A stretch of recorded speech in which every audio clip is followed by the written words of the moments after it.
I love, though, the way that you talk about social media and how that's kind of influencing every aspect of our identities, the way we interact with each other. But of course, now with these teens growing up in the social media world today, you have this incredible book, which we absolutely have to plug. We actually got 2 copies of it. We've been reading it over the past week.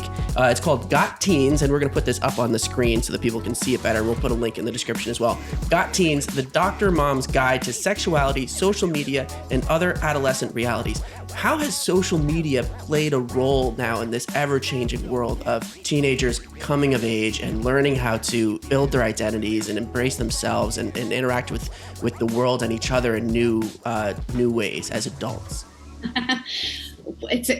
That's a huge question with not a simple answer. Which is why we have the book. and by the way, I don't know if one book can solve all those issues either, or answer all of those questions, because even when that book was written, it's a few years later, the landscape has changed, how people use social media, how people identify and express themselves, and the words that we use even to describe or identify gender have become so much more expansive. So I think there's constant evolution, but social media, depending on how we use it and also depending on who we are when we engage with it, can be wonderful or really detrimental, quite frankly, in a lot of ways. I think that using social media to find a community that reflects who you are, to know that there are other people like you, is so incredibly powerful. Yeah.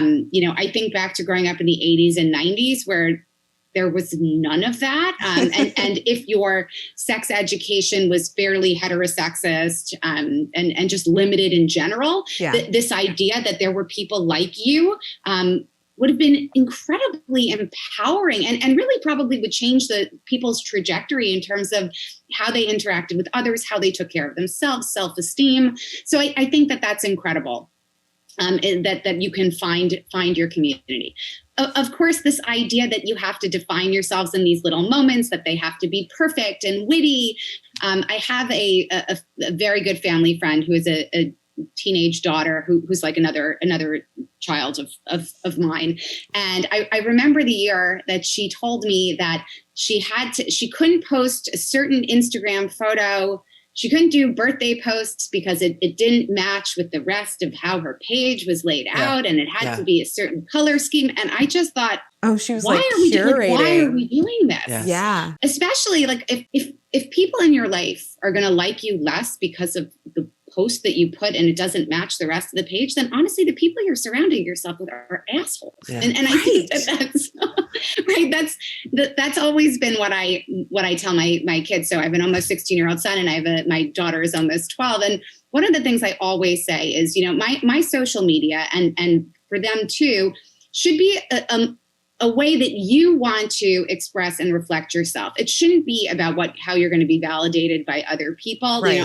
I post things to tell my own story so that I can look back and see my own narrative. Right. I mean, I really don't care about what anyone else has to say. Yeah, you're not doing it for the likes. But that's so hard as a teenager because you haven't yet developed your identity. And now kids are using social media to develop their identities. And it feels so important at that age that you get it right. Because if you get it wrong, you become an outcast. Or, our ideas of like screwing up at that age when it comes to identity in your peer group, it feels fatal, almost like your life will be over if you don't get it right. You know how it is when you're at that age. So it's like, I'm certainly not minimizing that, but I think that part of that, I think that there are certain things in my perfect world, before we give young people access to technology and social media, and I'm not saying that there's a particular age in which that like is a magically great decision, but I think that there's so many conversations that can take place before about, developing your identity, respecting other people, healthy relationships, healthy friendships,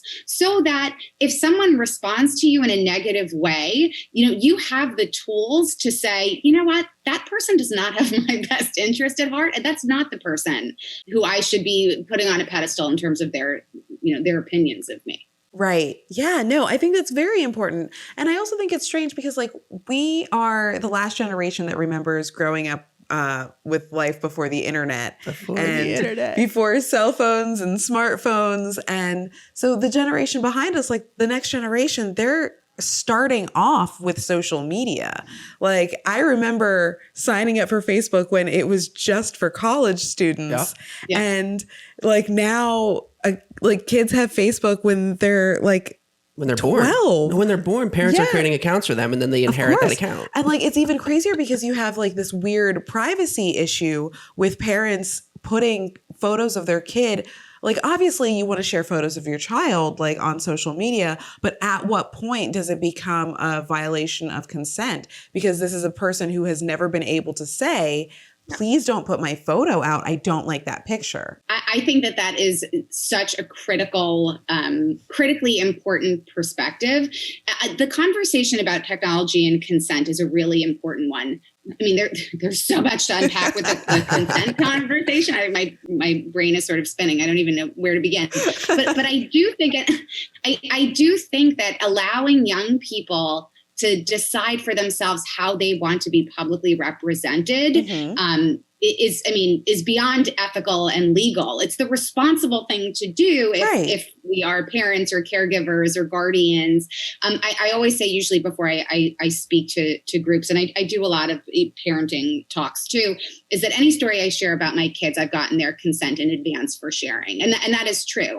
That's great. I will not post anything. I will not write anything about my children unless I have told them what I'm going to do, why I'm going to do it, and they have the opportunity to say sure or absolutely not. Right. So that they don't get embarrassed when they read any of your work later down the line, like, oh my God, I can't believe my mom posted this thing about me that's like now super public, and like there's no way for me to divorce this information from myself.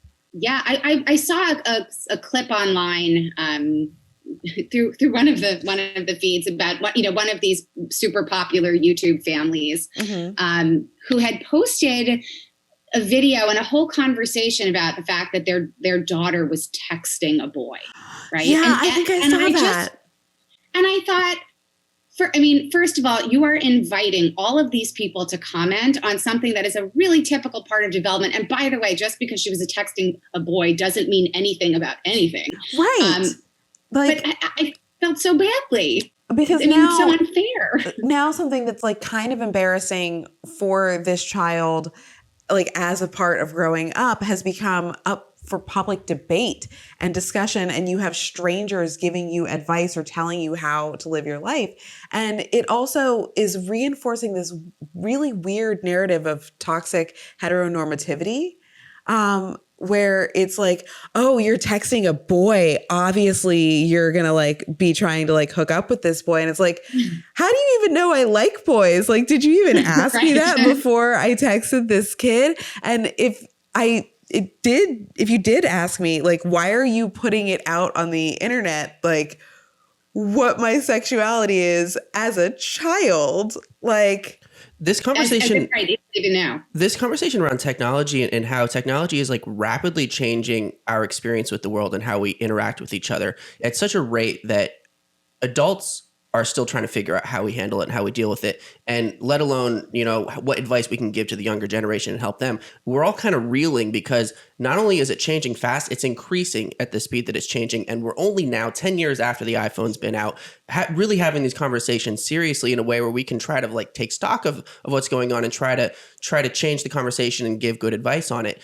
I almost wonder if we're in this weird like Wild West phase of like the beginning of sex ed, when people were first like, maybe we should teach children about sex. But sex was something that we knew about as humans and was inherent to our human experience and was something that was a part of us. Here's this new technology that's like coming in from the outside, and it like, how do we keep up with the speed of change? And do we need like a technology education course for teenagers in the same way that we have a sex education course that talks to them about, it's okay. Like all this advice that you're giving right now, this is advice that people need to hear. And I don't think the teenagers are getting it because even the adults in the room don't know what to say. Yeah, they don't. And I think you're right that this is the Wild West phase that because it's still new in the big picture. I went to college and we still had dial-up and AOL, and we used to sit and wait and for you to be able to log in. I remember using I remember using a fax machine to Oh send my messages. God. You could fax through your computer back then. Oh my God. And then it would print out on your printer. Yeah. I mean, clearly it's a long time ago, but everything is still so new. I think that developing technology skills and media literacy skills in general, and that, by the way, includes, pornography literacy as part of that conversation, is really important. And certainly what I do when I teach is we spend a lot of time talking about different messages, that media, that culture, that politics give us about sex and sexuality, and to really think about how those messages might be helpful or not, right? And how do they shape who we are? And sometimes they're positive, and sometimes they are absolutely not. The interesting thing with technology, and I think it's the almost the double-edged sword of finding communities that are like you, is that especially when you're young, you're so desperately trying to figure out what your identity is, and once you have it, you feel so empowered by that.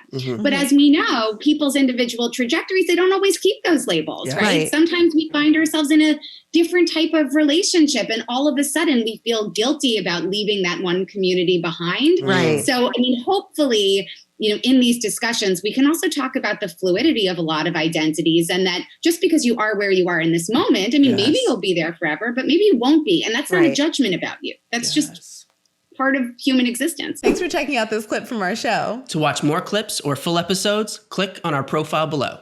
If you want to stay up to date on all of our new episodes and videos, click subscribe. And if you have any ideas for future guests or topics that you would like to see us cover on the show, leave us a message in the comments or connect with us on any of our social media channels at Funtime Program. Or on our website at funtimeprogram.com. We'll see you in the next one. Bye-bye.